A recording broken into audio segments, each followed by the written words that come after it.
नमस्कार, मैं रविंद्र कुमार मीना, सहायक आचार्य भूगोल। आप सभी का स्वागत है भूगोल की इस कक्षा में। इस कक्षा के अंतर्गत हम भौतिक भूगोल पढ़ रहे हैं और आज हम भौतिक भूगोल के एक महत्वपूर्ण टॉपिक अनाच्छादन की चर्चा करेंगे, जिसमें हम देखेंगे कि अनाच्छादन किसे कहते हैं और अनाच्छादन के अंतर्गत कौन कौन से प्रोसेस हैं जो शामिल हैं, उनकी हम डिटेल स्टडी यहाँ पे करेंगे। सबसे पहले हम देखें कि व्हाट इज डेनुडेशन प्रोसेस, कि ये अनाच्छादन है क्या।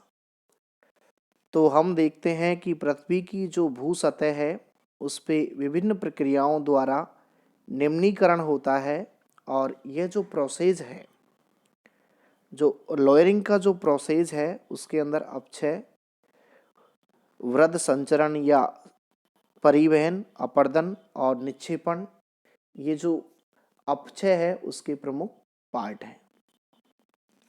तो हम जानते हैं कि जो डेनुडेशन प्रोसेस है उसके तहत कि पृथ्वी के धरातल पर सदैव दो प्रकार की शक्तियां क्रियाशील हैं। ये जो पृथ्वी है इसके ऊपर जितनी भी आकृति बनी हुई है उनके ऊपर दो प्रकार के प्रोसेस चल रहे हैं। एक शक्ति धरातल पर नवीन रूपों का सृजन करती है और दूसरी उनको सुधार कर समतलीकरण करती है, अर्थात उत्थान और जो अवतलन है वो प्रोसेस इस पृथ्वी के ऊपर निरंतर लगातार चले आ रहे हैं, जिनमें नई आकृतियां बनती हैं, नई स्थलाकृतियां बनती हैं, तो दूसरे प्रकार की शक्तियों द्वारा उनका निम्नीकरण कर दिया जाता है।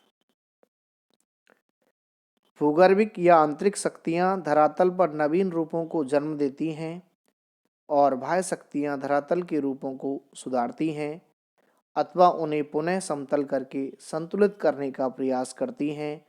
अतः जो ही कोई स्थल भाग समुद्र के गर्भ से बाहर निकलता है, बाह्य शक्तियां उसको समतल बनाने के कार्य में लग जाती हैं। इसको हम समझें कि एक तरफ तो उत्थान हो रहा है, तो जस्ट दूसरी तरफ जो है अवतरण की क्रिया लगातार चालू रहती है, जिससे ऊपर के जो भाग हैं वो कट के नीचे होना प्रारंभ हो जाते हैं। यही प्रोसेस जो है अनाच्छादन का प्रोसेस है, जिसमें हम अपक्षय, अपर्दन और निक्षेपण को विस्तृत रूप से पढ़ेंगे। नेक्स्ट हम देखें, बाह्य शक्तियां दो वर्ग की हैं। इनमें सबसे पहले स्थिर शक्ति या स्थैतिक शक्ति कहलाती है। इस प्रकार की शक्ति को ऋतु अपक्षय कहते हैं। तो वॉरस्टर महोदय ने क्या कहा है इसके बारे में देखिए कि ऋतु अपक्षय वह प्रक्रिया है जिसके अंतर्गत पृथ्वी के धरातल की कठोर चट्टानें विकसित अथवा अपघटित होती हैं और इस प्रक्रिया में चट्टानें एक ही स्थान पर स्थित रहकर प्राय यांत्रिक विधि द्वारा टूटती हैं या वियोजित होती हैं, डिकम्पोज होती हैं और टूट फूट कर वो क्या हो जाती हैं, ढीली। जैसे उदाहरण के लिए हम समझें कि यह एक चट्टान है और यह अपने ही स्थान पे इस प्रकार से टूट जाए और यहीं पे ये वियोजित हो जाए, यानी ये टूटेगी और टूट के इसी मूल स्थान पे गिर जाएगी। यह क्या है, यह ऋतु अपक्षय है, जिसमें यह विभिन्न प्रोसेस के तहत टूटती है, ढीली पड़ जाती है, डिकम्पोज हो जाती है और अपने स्थान पर बिखर जाती है। वर्षा और तापमान के प्रभाव से भूपटल की चट्टानें टुकड़े टुकड़े होने लगती हैं और यह कार्य देखिए अपक्षय कहलाता है। अर्थात डेनुडेशन प्रोसेस का जो फर्स्ट स्टेप है वो है वेदरिंग, अपक्षय। अपक्षय के अंतर्गत ये होता है कि एक चट्टान विभिन्न प्रकार के प्रोसेस से गुजरकर अपने स्थान पे टूट के वहीं पे गिर जाती है। ये पहली प्रक्रिया है डेनुडेशन की, अनाच्छादन की, जिसे हम अपक्षय कहते हैं। दूसरी शक्तियां गतिशील होती हैं। ये टूटी हुई मुलायम और ढीली चट्टानों को एक स्थान से दूसरे स्थान पर हटाती रहती हैं और मार्ग में उनका क्षय करती रहती हैं। अर्थात जैसे यहाँ पे एक रॉक्स है, ये चट्टान टूट के गिर गई है। अब जो दूसरी प्रकार की शक्तियां हैं जिसमें नदियाँ, हिमनद, पवन, समुद्र की लहरें, इनकी द्वारा भूपटल को घिसा और काटा जाता है और यह प्रक्रिया अपर्दन कहलाती है। अपर्दन का मतलब है कटाव। ये डेनुडेशन प्रोसेस का सेकंड स्टेप है अनाच्छादन का, यानी अपक्षय में चट्टान यहाँ पे अपने मूल स्थान पे टूट के गिरेगी और उसके बाद दूसरी प्रकार में जो अपर्दन है उसमें यह जल वायु के द्वारा इसको दूसरे स्थान पर ले जाया जाएगा, यानी कि इसका कटाव होगा, इसका परिवहन होगा। तो पहले अपक्षय, चट्टान टूटी, फिर जो भी शक्ति जिस क्षेत्र में प्रबल होगी, चाहे नदी है, हिम नदी है, समुद्र की धाराएं हैं या फिर पवन है, वो अपने साथ उस पदार्थ को एक स्थान से दूसरे स्थान पर ले जाएगी। यह प्रोसेस जो है वो अपर्दन कहलाता है। यह दोनों शक्तियां कभी शांत नहीं रहकर निरंतर क्रियाशील रहती हैं। प्रथम प्रकार की या स्थिर शक्तियों द्वारा चट्टानें केवल खंड खंड हो जाती हैं और वहीं पे पड़ी रहती हैं, जैसे हम समझे कि अपक्षय के अंतर्गत। इन क्रियाओं को स्थिर प्रक्रियाएं कहते हैं क्योंकि ये स्टैटिक प्रोसेस हैं, स्थिर प्रकार की क्रियाएं हैं जिसमें चट्टानें अपने स्थान पर टूट के वहीं पे गिर जाती हैं। It means known as weathering, या फिर हिंदी में हम उसको कहें अपक्षय। तो अपक्षय की जब डेफिनेशन पूछी जाए या समझने के उद्देश्य से हम इसे समझें तो अपक्षय वह प्रोसेस है जिसमें चट्टानें टूट के अपने स्थान पर ही पड़ी रहती है। दूसरी प्रकार की क्रिया में चट्टानों के टूटे हुए टुकड़े स्थानांतरित कर दिए जाते हैं। अतः ऐसी क्रियाएं मोबाइल प्रोसेस या गतिशील प्रक्रिया कहलाती हैं। अतः धरातल पर क्रियाशील दोनों ही शक्तियां अपक्षय और अपर्दन के सामूहिक प्रभाव से अनाच्छादन या अनावृत्तीकरण डेनुडेशन प्रोसेस बनता है या अनाच्छादन उसे कहा जाता है। मूल रूप से चट्टान का टूटना और अपने स्थान से दूसरे स्थान पे चला जाना, यह पूरा प्रोसेस डेनुडेशन प्रोसेस कहलाता है, अनाच्छादन कहलाता है।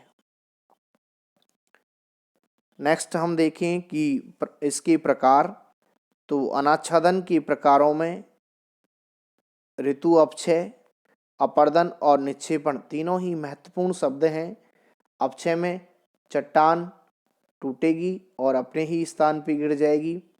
दूसरे प्रोसेस में ये गिरी हुई चट्टान, इसका अपर्दन होगा और यह एक स्थान से दूसरे स्थान की ओर चली जाएगी। और तीसरे प्रोसेस के अंदर जहाँ भी निचला धरातल होगा वहाँ जाके यह चट्टान है जो जम जाएगी, इसे निक्षेपण कहा जाता है। ये इसके प्रक्रम है, इसके प्रोसेस हैं। सबसे पहले आज के हम इस वीडियो लेक्चर सीरीज में अपर्दन का ये जो अपक्षय वाला पार्ट है उसको हम यहाँ देखेंगे और नेक्स्ट पार्ट के अंतर्गत हम इसका जो अपर्दन है वो और निक्षेपण को देखेंगे। तो आज हम अनाच्छादन प्रोसेस का ऋतु अपक्षय पढ़ लेते हैं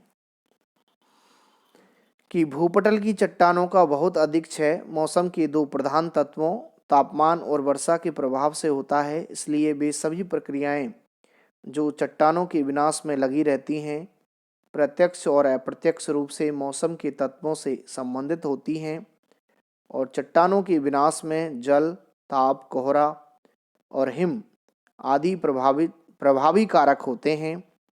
पेड़ पौधे, जीव जंतु और मनुष्य भी कुछ भ्रंश तक चट्टानों के विनाश में सहायता पहुंचाते हैं।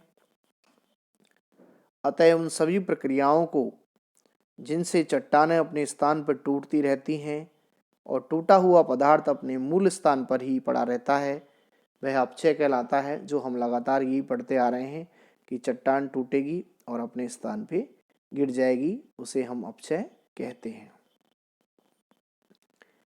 हिंडस महोदय ने अपक्षय के बारे में कहा है कि अपक्षय यांत्रिक या रासायनिक अपघटन की वह प्रक्रिया है जो चट्टानों के भौतिक स्वरूपों को समाप्त करती रहती है।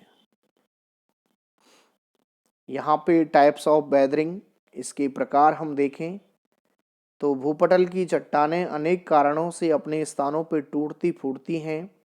इनमें ताप यानी कि तापमान, जल, तुषार यानी कि बर्फ जैसे भौतिक कारक, उसके साथ ऑक्सीकरण, घोलनीकरण, कार्बोनेशन जैसे रासायनिक कारक अर्थात भौतिक कारक, और दूसरा रासायनिक कारक, और तीसरा है जंतु और वनस्पति जैसे जैविक कारकों का महत्वपूर्ण योगदान रहता है। अतः इस आधार पर जो अपक्षय है वो 3 प्रकार का है, जिसमें भौतिक या यांत्रिक अपक्षय, रासायनिक अपक्षय और जैविक अपक्षय। अर्थात भौतिक कारकों द्वारा होने वाला अपक्षय जिसमें तापमान, वर्षा, हिम इनकी मात्रा, रासायनिक क्रियाओं में जिसमें जलीकरण, घुलना, विलयनीकरण, कार्बोनेशन, और जैविक क्रिया जिसमें कोई पेड़ पौधे, जीव जंतुओं के द्वारा किसी चट्टान का अपक्षय होता है।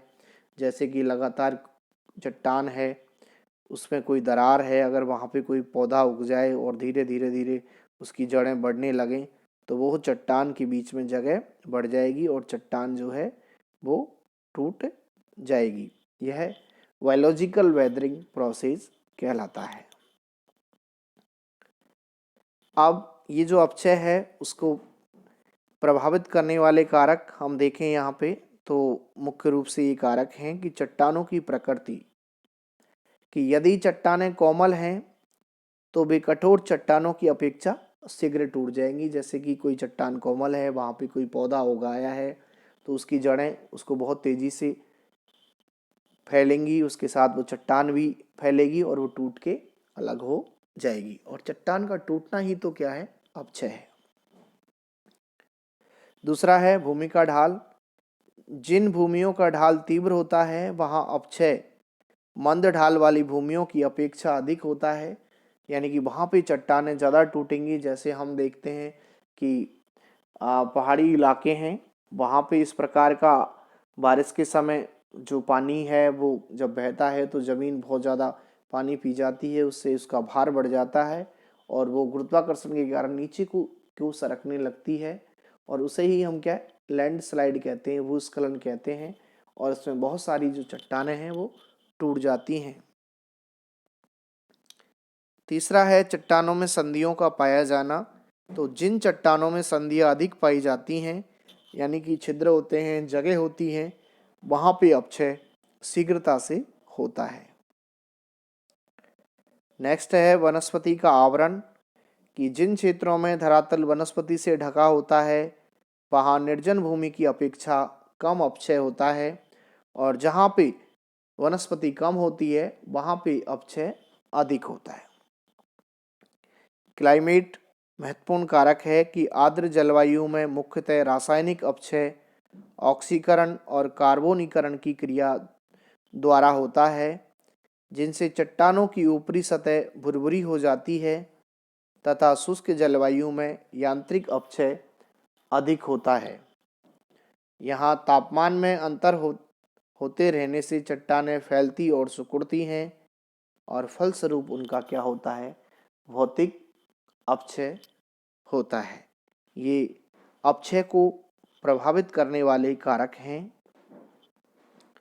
और लास्ट में हम देखें कि ऋतु अपक्षय का मानव जीवन पर क्या प्रभाव पड़ता है, effect of weathering in human life, कि ये जो अपक्षय है तो उसमें सबसे पहले कि मिट्टियों का निर्माण।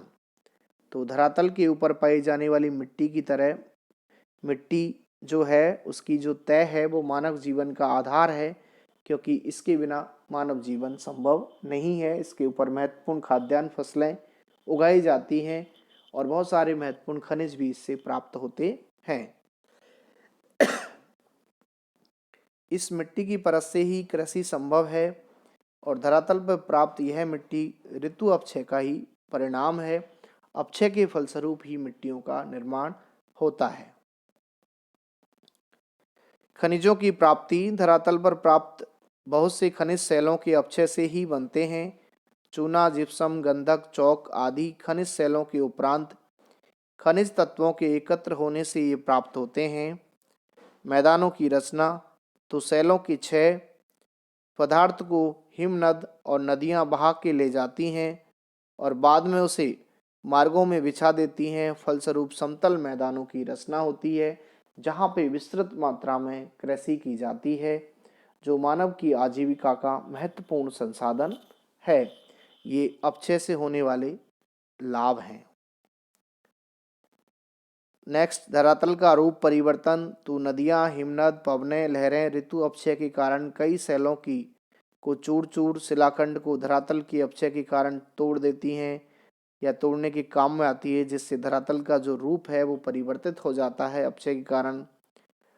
भूस्खलन और झीलों का निर्माण, तो पर्वतीय भागों में ऋतु अपक्षय से हिम और शिलाखंडों का फिसलन होता रहता है। कभी कभी इस फिसलन से नदियों की घाटियों के मार्ग में बाधा पड़ जाती है और वहाँ पे जल भर जाने से झीलों का निर्माण हो जाता है। तो यह अपक्षय से होने वाले लाभ हैं। नेक्स्ट वीडियो के अंतर्गत अपन अपर्दन और निक्षेपण, जो अपक्षय के दूसरे पार्ट हैं, उनका अध्ययन करेंगे। Thank you.